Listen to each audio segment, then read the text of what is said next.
Hello guys and welcome back to my channel. So today's video is going to be very Oxford University specific since I go to that university, and I think that there are a lot of Oxford University specific tips and advice that I can give to incoming freshers and things that I wish that I had known before I started, because Oxford is its own little bubble and it does have its quirks and weird things about it, and it's definitely things that freshers might not be aware of. So I want to make this video just because I think that it is going to be really useful for any incoming fresher who ends up watching this video. I feel as though that was just a bit of a ramble, but hopefully that made sense.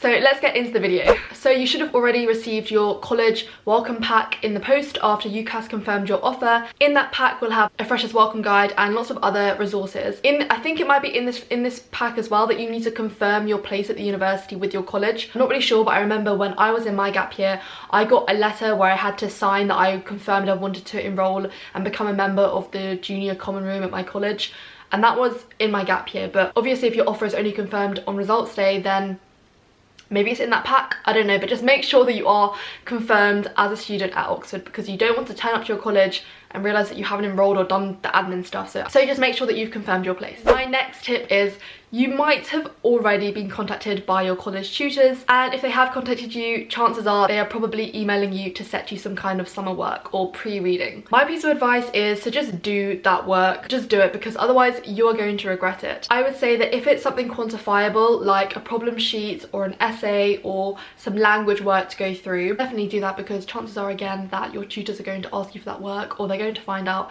somehow that you haven't done it. If it's something like you've been emailed a really long reading list where there's just so many books on there that you can't find access to, you can't buy because they're too expensive, and you just don't physically have the time to read all of them, just pick the main ones. If you know that you have set texts that you're going to be studying in your first year, if you're an English student for example, read those books before you arrive. Same with if you're doing a language subject, read the text that you're going to study, not in the original but in the English. Or if it's just a general reading list, I'd say read books which will give you the general overview or background to the topic.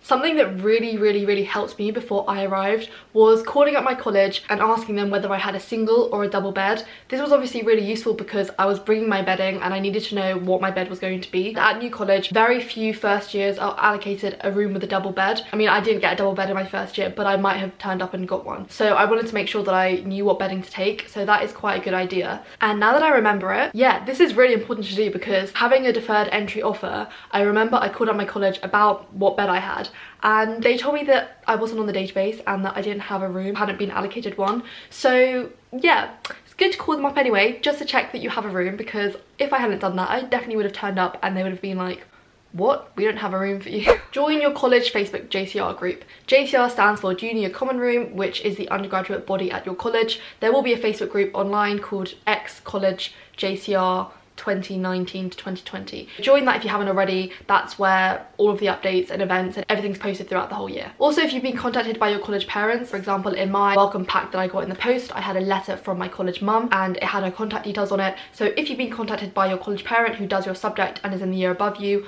I'd say definitely get in touch with them beforehand. Ask them anything that you're worried about. They will be more than happy to answer your questions. Most people I know are very excited at the prospect of becoming a college parent. So yeah, do get in touch with them because it can be really handy. I got in touch with mine. On that note, if you don't understand what the hell a college parent is, essentially colleges have a kind of welfare pastoral system, and what that means is in your first year you can choose to get married with someone that could be someone of the same sex or someone of the opposite sex who's in your year who doesn't do the same subject as you. Once that happens, you become college married, and then when you become a second year you are assigned freshers who become your college children, and these are freshers who do your subject, so you can kind of parent them and give them advice for the subject and tips. Quite a nice thing to have, so definitely utilize it if you want to be involved in that side of college life. On the note of Facebook, maybe see as well if your subject has its own specific Facebook group. I know that Classics does, so I remember before I started I joined the Classics Facebook group, which was really useful because I did a post on there about how nervous I was feeling. I'd only done one essay based subject for A-level, the rest of them were science and maths, and how I was really worried about the prospect of writing essays every week,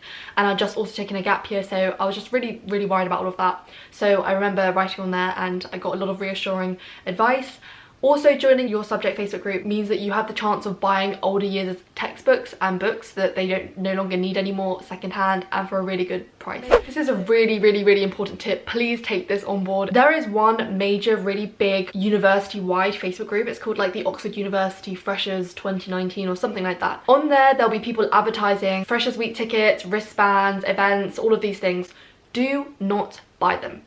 do not buy them, because I know some people who got sucked into that trap and they bought them thinking, oh yeah, it's like other universities where you can buy a wristband, and most people would buy a wristband, and then you will go to the events together and you can kind of meet everyone, and people in your halls will all be going to the same thing if they've all bought the same wristband. No, that is not the case at Oxford.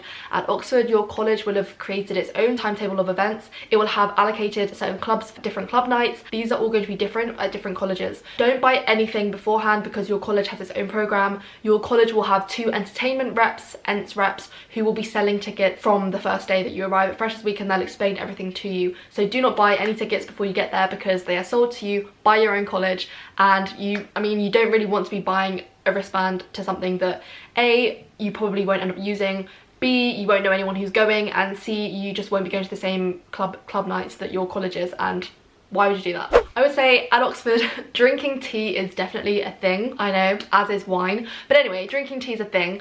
Most colleges, I'm pretty sure all colleges, allow you to bring a kettle for your room. Definitely bring a kettle. Like, there's no reason not to bring a kettle. And if you're bringing a kettle, while you're at it, bring a fair amount of mugs. This is because, as I said, drinking tea in someone's room is definitely a thing. Definitely my first year, you would hear a lot people saying to each other, oh, come around for tea, let's have tea, let's grab tea, let's whatever tea, okay? It's all about tea. So make sure you have a couple of mugs in your room so that when you do have people around for tea, you can offer them mugs. Also pack some fancy dress, because you will have college bops. Bops are just college parties. They're either in your own college grounds, or your college will hire out a club, and it's just for everyone in your college all the years to have their own kind of party, and it's free. Usually these are themed, so it's always useful to bring some kind of fancy dress that you have. I remember just bringing a couple of, I think, school ties, and then I brought a couple of like other weird like fancy dress outfits that I had, just in case. Didn't end up using all of them, but it was useful to have anyway. I think in my first one, actually, I took one of my sister's dance costumes, and it actually fit in well with like the circus theme, so yeah, it's always handy to have some kind of fancy dress. I will be doing a more in-depth video on what to pack and what to take to university. If that's something you guys would want, let me know in the comment section below, and I will definitely do that. Knowing what to pack is just important, because you don't want to overpack. Overpacking is not worth the stress, especially because as an Oxford student, you will be moving out every single term. That's 2 times a year, and that's 3 times a year bringing your things to university. So you do not want to be overpacking. It is not worth the hassle or the stress. College rooms also have notice boards in them. Usually they're actually quite big and really useful. I would definitely say bring a couple of photos, mementos, things you want to hang up, maybe fairy lights, whatever you want to decorate your notice board. Lots of people do that. It's a nice touch because your room will then feel more like your own rather than a bare, sparse, empty university room. It is also very important to have a budget. Oxford isn't that expensive, but it can be expensive, if that makes sense. So you're gonna have to budget well. I recently did a how to budget for university video. I'll link it here and in the description box below, and that talks more about how I budgeted at Oxford, how I budget, why am I talking in the past tense? I'm still a student there. How I budget when I'm at Oxford, and how I budget for things like balls as well, because they can be really expensive and you don't want to miss out on certain events if you haven't budgeted well. Something also that's important is going to the information sessions during Freshers Week. You'll have your own college timetable, they're usually printed out, and you'll see the different sessions. Like there's an academic session, there's like the library induction, there's like other random sessions, but definitely go to them. You don't want to miss them because they are actually important, and if you miss them and skip them, it's just going to make your life harder. If you have the option to eat in hall, or if you've prepaid for it like at New College where it's already included in your accommodation cost, go to hall, go and eat in hall for dinner, because it's so sociable. That's what all the freshers do. They all go together, you mingle, you get to know people. It's something that's structured in your day, and it's a nice thing to do in the evenings. So yeah, if you're a fresher and you've already prepaid for it, or you have the option to go and eat in hall, just do it. Everyone does it. You just come to university, you don't necessarily want to be cooking for yourself in the first couple of weeks, so go to hall and make some friends. That sounds so cheesy. Okay, so Oxford don't let you have a job. Controversial, I know. You're not allowed a job during term time. That's mainly because terms are obviously incredibly intense. They are only 8 weeks long. I physically would not have a time to, I mean, I know I have YouTube, but I wouldn't have a time to have an actual job, like going to a shop and working 8 hours. Like I wouldn't have time to have a job. You gotta kind of roll with it, because the sacrifice is you don't have a job during term time, but because our holidays are so long, you can work in the holidays. Like we have 6 weeks for Christmas, 6 weeks for Easter, and then 16 weeks for summer. So we're only at university for half of the year. You have 6 months to get a job in the holidays. But saying that, some colleges do have jobs where you're allowed to work in the college bar, for example, or working on open days or access days, or being some kind of ambassador for the college. Those are paid roles, and you're working for your college, and you're allowed to have those. So definitely look into those when you get there if you are looking for a job. Okay, another thing when we're talking about kind of like what to take,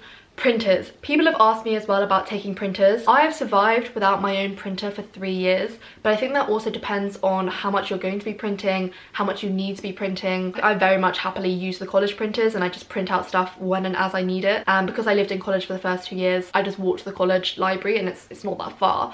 Obviously, if you don't want to walk that far and you just want to be able to print stuff in your room, fine, but personally I've survived without printer. Lots of people do bring them though. It's personal preference, but if you are kind of thinking about yes no, I'd say just don't buy it then, because you don't really need it. One big important thing I would say at Oxford is the thing that's most bizarre when you first turn up is that there's so much lingo that you will start using gradually and quite quickly, to be honest, but at first you're kind of like, what are you talking about? I don't really understand what you're talking about. And it's difficult because it's so ingrained in Oxford culture that everyone, it's just so natural and it becomes so normal. But when you're first exposed to it, you're just so confused by it. Let me give you a few examples. People call tutorials tutes. People get on that quite fast. Bop, as I mentioned before. And also something that's quite weird to get used to is that at Oxford we don't use dates to refer to things, we use weeks. Our term is 8 weeks long and we refer to time by those weeks. So for example, say you have an event coming up and it's, let's say it's like the beginning of November. You wouldn't say, oh, the event on the 2nd of November. No, you'd say, oh, it's Monday of 5th week. Do you get what I'm saying? So we refer to it by week, so 1st week, 2nd week, 3rd week, 4th week, and so on to 8th week. And then we refer to it by Monday of 2nd week or 3rd week or whatever it is. And then North Week, 0th, is the week before term starts. In the first term of the academic year, North Week is Freshers Week. For the other terms, North Week is just the week before term starts, and that's usually when you'll have your mock exams, which are called collections. It's all a bit weird to get used to the lingo. Again, the terms, people might not be used to this, I definitely wasn't, but the terms actually have names as well. So it's called Michaelmas term, Hilary term, and Trinity term. Also something weird to get used to. People say stuff like, oh yeah, but that's gonna happen in Hilary, or that's gonna happen in Trinity, and I'm kind of like, what is that? But hopefully you've taken that away from this video. Also, other weird things, as I said before, tea drinking is a very big thing at Oxford, but also wine drinking. I'm not really a big drinker anyway, and I definitely don't really like wine, but wine is definitely a big thing. It's really weird. People at Oxford use wine to pre. It was a weird thing for me to get used to having come from London, but yeah, kind of end up hopping on that bandwagon anyway, because using wine as pre's, it's very cheap. But aside from that, people take wine to formal hall, which is a fancier evening meal, which is served to you and it's 3 courses. That again, you have to wear your gown, so you've just got weird things to get used to as well, like having your gown. It's kind of cool, it's kind of quirky. You feel like you're in Harry Potter, you know, at first. So it's quite nice, but also a bit weird and strange for people to get used to if you're not used to it. Okay, back onto Facebook. Recently, I think these started in my 2nd year of university, I think. There are Facebook pages called Oxlove and Oxfest. It's really, really fun stuff. On Oxfest, you can find out a lot more about the Oxford culture. I can't really explain the posts, just go on Facebook and have a look and you'll see what I mean. Okay, and now some just general tips. I would say in your Freshers Week, you're more than likely going to get set your first piece of work at Oxford. And for most people that happens about the Wednesday or the Thursday of Freshers Week, maybe even the Friday of Freshers Week. And for a lot of people, their work might be due in on the Monday or the Tuesday. When people get set their work in Freshers Week, it's literally still in Freshers Week, they panic, and at least in my case, I saw people around me in my college, they just all disappeared. And no one was around because they were all focusing on their work and they were all in the library. I would say don't stress too much about your first piece of work because it is going to be bad. Like, everyone's first piece of work is going to be awful. Mine was definitely awful and horrendous, and I just think there's no point trying to stress and worry and make your essay or your problem sheet perfect for your first one. It's just not going to happen. And also, if you make it perfect and put so much effort into the first one, which doesn't even count towards your degree either, like, there's no point killing yourself over it. Like, I understand you want to maybe impress your tutors and you've got this kind of fear that you need to like prove yourself, but first and foremost, you deserve your place at Oxford. Your tutors chose you for a reason. It is hard, imposter syndrome, which we'll get onto in a second. Just don't kill yourself over your first piece of work, and don't not enjoy Freshers Week because of your work.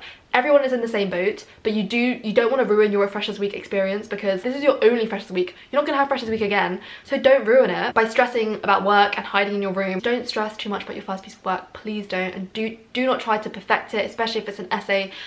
It's just not worth it. It's just not worth it. And I know it's easier for me to say that now than when you are in that situation. If you can watch this video and you're going to get your first piece of work, please, when you're sitting there panicking about it, think back to this video where I'm saying to you, don't panic, don't worry, it doesn't matter, just do your best, do as much as you can. Tutors know you've literally just arrived and you only have 3 or 4 days to do the work, and that is usually less than what you usually will have per week to do the work. So don't worry, they know it's going to be very time pressured and they know that the first piece of work is probably going to be bad, so don't worry. okay? As I just said, your work is formative. That means that it does not count towards your degree. Your weekly essay or your weekly problem sheet does not count towards your degree, so do not break an arm and a leg over doing this essay, okay? Yes, you need to understand the topic. Yes, you need to have done the reading and the work for it, but do not let it take over your life and do not stress so much about this essay or this problem sheet that doesn't actually count towards your degree. Okay, think about that. It doesn't count towards your degree. Another big thing is not comparing yourself to others, which is very difficult at Oxford. It kind of is, especially when you're in this intensive environment, especially if you're very competitive and you're around your peers and other people who are doing the same subject as you. It can be hard not to compare yourself to them, especially when you have tutorials with them or classes with them. I know it's difficult and it's hard, but try not to compare yourself because you are each on your own journey. Yes, you're doing the same course, but as long as you know that you're doing as much work as you can and that you understand the topic and that you're asking for help if you need it and you're doing as much as you can and staying on top of your work, that's what they can ask you to do, really. And performing well in a tutorial doesn't necessarily correlate to how well you're going to do at the end of the year or in your exams. Another really important tip is don't let what your tutors say get to you, at least not get to you in a bad way. Don't let it affect you so much that you have anxiety and you're stressed and you're really down about it, because at the end of the day, these tutors, some of them are really supportive and really nice, other tutors are less so. But at the end of the day, you're paying for your degree. You are the one paying for your degree. You are the one doing your degree. You have your own reasons. As long as you're happy and you are doing the work and you're maintaining the standard that you want to maintain and getting the grade that you want to get, who cares what they think or say about you, okay? Who cares? I know it can be hard, but don't let it get to you too much. Like, I've been in that situation where I felt really, really down by what tutors have said. But at the end of the day, you've just got to think, I know that I can do better. I know that this isn't my best piece of work. I know that what they're saying is just out of order. And just try and move past it and then use that frustration and anger and resentment towards them or whatever emotion you're feeling. Just use that to then motivate you and do the work and just put your head down and like get it done. Just don't let it affect you too much, because too many students I know just let what tutors say affect them, and at the end of the day, to them, you are just another student going through university. Something really, really important is being aware of how you're feeling. Oxford is a very intense environment. You need to know when you're feeling stressed, when you're feeling down, and when you need to go and talk to people or seek external help, because it can get really, really, really hard and emotionally draining and mentally draining and exhausting. Definitely be aware of how you're feeling at all times. Okay, collections, these mock exams you have before term starts at the beginning of every term, or most terms. Don't stress about these too much. They are literally just mock exams like at school. I know some people who just stress so much about them and spend the entire Christmas holidays working and studying so hard that they don't even have time to enjoy themselves or take a break from the intensive Oxford term. Don't do it. These don't count. Again, if you want to do it to see what level you're at or how you're progressing throughout the year, fine, but at the end of the day as well, don't stress too much about it. I've had collections where I've done really, really badly and I'm still here, I'm still at Oxford, so it's not worth your mental health or your happiness to do well in collections or in general to do an essay at Oxford, because it doesn't count towards your degree, okay? They're all formative. The things that count are how hard you're working, that you're happy with the amount of work you're doing, and that you're ready for your final year, which is when it's going to count. I'm only speaking mainly for humanities subjects. I know with science subjects your degree counts from your second year, but you know, first year exams at least and first year collections, your mock exams, do not stress about them. It doesn't matter, okay? They really don't matter, especially your first ever collections. I know everyone gets stressed about them and worried about them, but they don't matter and it's not worth stressing about, okay? Just relax. Also, another good tip is if your college has sports, get involved in college level sports or college societies, because it's a great way to get to know other people in your college, not just in your year but in other years as well. There is so much going on, so many opportunities, so just get involved. College sport is so laid back, so chill, so relaxed, and actually really fun. I think I've covered a lot of things. If there's anything I've missed, please do let me know in the comment section below. I hope you enjoyed this video and found it somewhat useful. Please give this video a like if you found it useful, and hit the subscribe button if you want to see more of my videos. Thank you guys for watching, and I hope to see you in my next video. Bye!